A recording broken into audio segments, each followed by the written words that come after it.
Vigilance officer B రాము గారి ఫిర్యాదు మేరకు బాన్స్వాడ పట్టణంలో ఎంబీబీఎస్ కానప్పుడు క్వాలిఫై లేనప్పటికీ కూడా బి వెంకటరామరెడ్డి, వెంకటేష్, ప్రకాష్ అనే ముగ్గురు ఆర్ఎంపీ డాక్టర్స్ వాళ్ళు ఫస్ట్ ఎయిడ్ సెంటర్ పెట్టుకొని ఎంబీబీఎస్ డాక్టర్ లాగా చలామణి అవుతూ ప్రజలకు ట్రీట్మెంట్ చేస్తూ ప్రజలకు మోసం చేయడం జరుగుతుంది.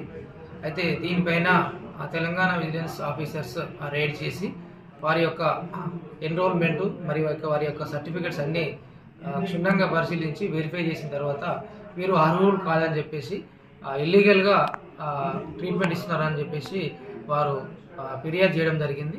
వారి ఫిర్యాదు మేరకు ఈ ముగ్గురి పైన కేసు నమోదు చేయడం జరిగింది.